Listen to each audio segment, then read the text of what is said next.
এবার দাম্পত্য জীবনে নন ফিনান্সিয়াল পুরুষের যে দায়িত্ব আছে সেটা আমরা শুনবো। এক নাম্বার দায়িত্ব হচ্ছে স্বামীর উচিত স্ত্রীর সাথে ভালো আচরণ করা। ভালো আচরণ করেন তো আপনারা? জি হয়। এই শুধু উনি করে, বাকিরা খিতা কর্তা, মারামারি কর্তা নেই, খিতা কর্তা। হ্যাঁ, সালাম দিবেন, স্ত্রীকে কি দিবেন? আল্লাহ বললেন ওয়া আশিরুহুন্না বিল মারুফ, স্ত্রীর সাথে কোমল ভাষায়, ভালো শব্দে, ভালো বাক্যে ভালো কথা বলো। স্ত্রীর সাথে খারাপ আচরণ করো না। স্ত্রীকে দেখলে তুমি মুচকি হাসি দাও। অনেক স্বামী আছে কখনো স্ত্রীকে দেখলে মুচকি হাসি দেয় না, চেহারাটা বাংলা পাসের মতো এরকম করে রাখে, আছে না নাই? দৌলতপুরের লোকের অবশ্য অনেক ভালো, এই যে সবার মুখে হাসি, মুচকি হাসি। হাসেন তো, মুচকি হাসি দেন তো একটা। আওয়াজ করলে মুচকি হাসি হয় নাকি? এটা মুচকি হাসি, দাঁত দেখা যাবে না, সাউন্ড হবে না, শুধু এখানে একটু এক চিলতে হাসির একটা ঝলক করবে, এটা বলে মুচকি হাসি। কেন রাসূলুল্লাহ সাল্লাল্লাহু আলাইহি ওয়াসাল্লাম আকসারু তাবাসসুমান, আল্লাহর হাবিব সাল্লাল্লাহু আলাইহি ওয়াসাল্লাম সব সময় মুচকি হাসতেন।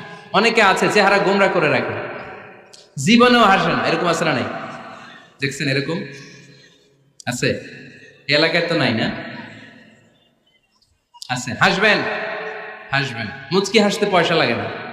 পয়সা লাগে? এজন্য হাসবেন। আল্লাহর হাবিব সাল্লাল্লাহু আলাইহি ওয়াসাল্লাম বলেছেন ফাস্তাউসু বিন-নিসাই খায়রা, নারীর সাথে ভালো আচরণ করো। নারীদেরকে বাঁকা পাঁজরের হাড় দিয়ে তৈরি করা হয়েছে। এই হাড়কে সোজা করতে গেলে ভেঙে যাবে, রেখে দিলে বাঁকাই থেকে যাবে। তো কি করতে হবে? ফাস্তাউসু বিন-নিসাই খায়রা, কোমল আচরণ করো। আবার আল্লাহর হাবিব সাল্লাল্লাহু আলাইহি ওয়াসাল্লাম বললেন রিফকাম বিল কাওয়ারির, নারীদেরকে কাচের তৈজসপত্র, বাসনের সাথে, গ্লাসের সাথে আল্লাহর হাবিব সাল্লাল্লাহু আলাইহি ওয়াসাল্লাম তুলনা করলেন।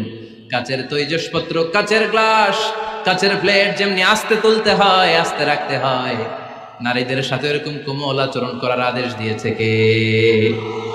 কাচের গ্লাস, তৈজসপত্র, জগ কিভাবে রাখেন আপনারা? খুব জোরে এরকম ধপাস করে নাকি? উঠানোর সময় ধপাস করে উঠান? খুব স্মুথলি, স্মুথলি এটা ধরতে হয়, স্মুথলি এটা রাখতে হয়। তেমনি নারীদের সাথেও স্মুথলি আচরণ করবেন।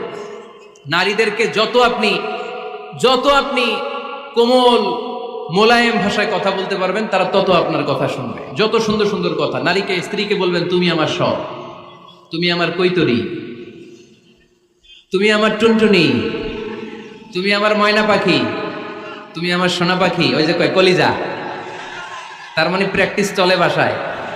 আর কি ডাকেন? ভাবিরে কি ডাকেন বলেন? জান।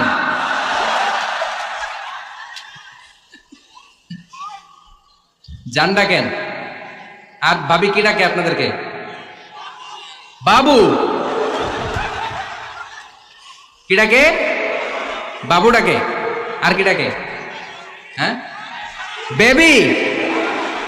পোলাপান কত দুষ্ট দেখছেন, বেবি ডাকে নাকি?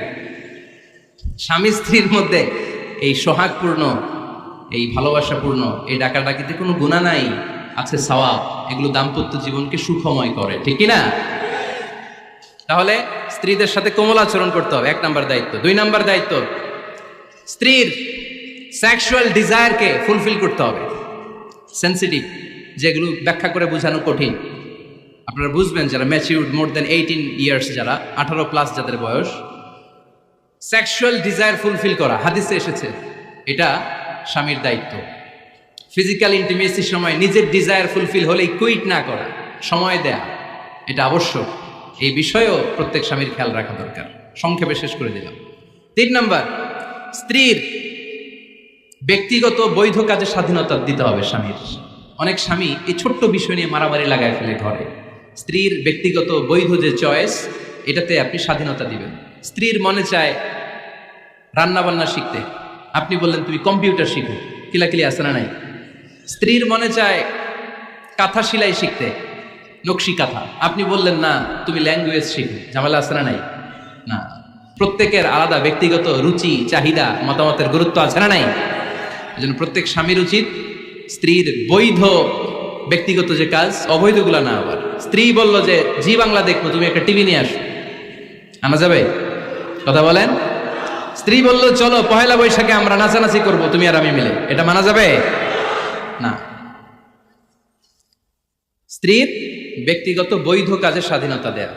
আম্মা জান আয়েশা রাদিয়াল্লাহু তাআলা আনহা বলেন ওয়া কানা লি সাওয়াহিবু ইয়ালআবনা মাই, বুখারীর বর্ণনা, আমি যখন আল্লাহর হাবিব সাল্লাল্লাহু আলাইহি ওয়াসাল্লামের বাড়িতে বউ হয়ে আসলাম, আমার কিছু খেলার সাথী ছিল, আমি কাপড় দিয়ে পুতুল বানাতাম আর ঘোড়া বানাতাম, এগুলো দিয়ে খেলতাম। আমার সাথীরা আসলে রাসূল সাল্লাল্লাহু আলাইহি ওয়াসাল্লাম ঘরের পর্দা নামিয়ে দিয়ে আমার জন্য ঘরটা ছেড়ে দিত। সুবহানাল্লাহ করতে পারলেন না?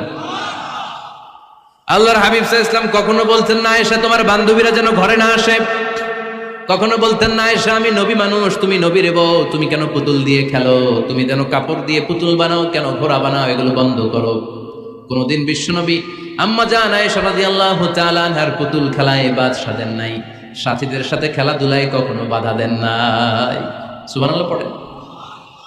ছোট্ট মেয়েদের জন্য কাপড়ের পুতুল দিয়ে খেলাধুলা করা এটা জায়েজ, কারণ ছোট্ট মেয়েরা দেখবেন পুতুল বানায়, এটারে দুধ খাওয়ায়, এটার জন্য রান্না করে, এটার গোসল করায়। এটাকে ছোট্ট মেয়েদের জন্য পুতুল খেলা জায়েজ রাখা হয়েছে এজন্য, কারণ তারাই কিছুদিন হবে এই প্রজন্মের মা। তাদের সন্তানদেরকে কেমন করে লালন পালন করবে তার একটা প্র্যাকটিস খেলার ছলেই ছোটবেলায় হয়ে যায়। সুবহানাল্লাহ পড়েন। এজন্য 3 নম্বর দায়িত্ব স্ত্রীর ব্যক্তিগত হালাল যে কাজগুলো আছে তার ব্যক্তিগত এই ভালো কাজগুলোতে আপনার স্বাধীনতা দিতে হবে, বাধা দেয়া যাবে না। প্রশংসা করবেন। কি করবেন? প্রশংসা। আমরা খালি দোষ খুঁজি, তোমার রান্না ভালো না, তোমার চেহারা ভালো না, তোমার বাপ ভালো না, তোর মা ভালো না, তোর 14 গোষ্ঠী খারাপ, আছে না নাই? তো এই বেডি আপনারা ভালোবাসবে? এই বেডি তো আজীবন আপনার বদনাম করবে, ঠিক কিনা? কোনোদিন তারে আপনি প্রশংসা করলেন না, প্রশংসা করবেন। স্ত্রীর চেহারার প্রশংসা করেন, যে তুমি সুন্দর, তুমি সুন্দরী, এরকম বলেন, খুশি হবে না? হ্যাঁ, তুমি সুন্দর তাই চেয়ে থাকি, সে কি মোর অপরাধ? কোনো অপরাধ নাই, ইচ্ছা মতো গাইতে থাকেন স্ত্রীর শানে গান, সব আছে না নাই? তবে শুধু স্ত্রীকে শোনানো যাবে, ভাবিরে শোনানো যাবে, শালীরে শোনানো যাবে, পাশের বাড়ির কাউরে শোনানো যাবে? দেখেন ইসলাম কত চেক এন্ড ব্যালেন্স। স্ত্রীকে আপনি গান শোনান, কোনো গুনাহ নাই, আছে শুধু সওয়াব। তাহলে 4 নম্বর পয়েন্ট হচ্ছে এপ্রিসিয়েশন। সারাদিন এই মহিলাটা ফজরের পর থেকে উঠে ঘর গোছায়, মশারিগুলো খোলে, বিছানা পরিষ্কার করে, বাচ্চাদেরকে ক্লিন করে, স্কুলের টিফিন রেডি করে দেয়, বাচ্চাদেরকে স্কুলে যেতে দেয়, আপনার জন্য খাবার রেডি করে, কাপড় ধোয়, ঘরের সবাইকে দেখভাল করে। একদিনও আপনি তার এপ্রিসিয়েশন করলেন না। এরকম ডাকাইত স্বামী আসে না নাই? দৌলতপুরে নাই, এখানে সব ভালো। এপ্রিসিয়েট করবেন। আমরা ভুলে যাই, একটা থ্যাঙ্কস দিতে ভুলে যাই, একটা জাযাকিল্লাহ, আল্লাহ তোমাকে জাযা দেখ, এটাও বলি না।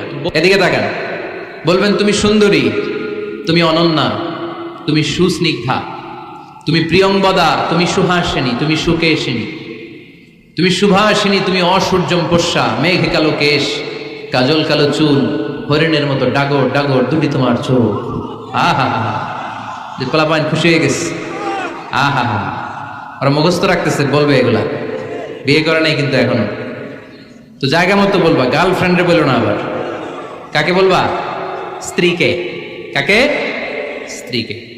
পারা যাবে না? একটু এপ্রিসিয়েশন দেওয়া যাবে না? ওনাদেরকে একটু প্রশংসা করবেন। প্রশংসা পেলে নারীরা বড্ড খুশি হয়। যদি আপনি বলেন যে তোমার রান্নাটা আজকে অসাধারণ হয়েছে, দেখবেন আরেক বাটি আইনা দিতেছে, খাইতে পারতেছে না, এরপর পাতে তুলে দেয়, আরেকটু খাও, আরে খাও না, আছে না নাই? ওই যে প্রশংসা করছেন, খুশি হয়ে গেছে তো। আপনি 10,000 টাকার বান্ডিল দিয়ে আপনার বউকে যত খুশি করতে না পারবেন, রান্না মজা হয়েছে এইটা বলে আপনি অনেক বেশি খুশি করতে পারবেন। আল্লাহর হাবিব সাল্লাল্লাহু আলাইহি ওয়াসাল্লাম কখনো স্ত্রীদের রান্নার বদনাম করে নাই। সুবহানাল্লাহ পড়বেন না? আওয়াজ করে পড়েন সুবহানাল্লাহ। আজ থেকে স্ত্রীর সৌন্দর্যের প্রশংসা করবেন, কাজের প্রশংসা করবেন, রান্নার প্রশংসা করবেন, এপ্রিসিয়েশন দিবেন। পারবেন তো?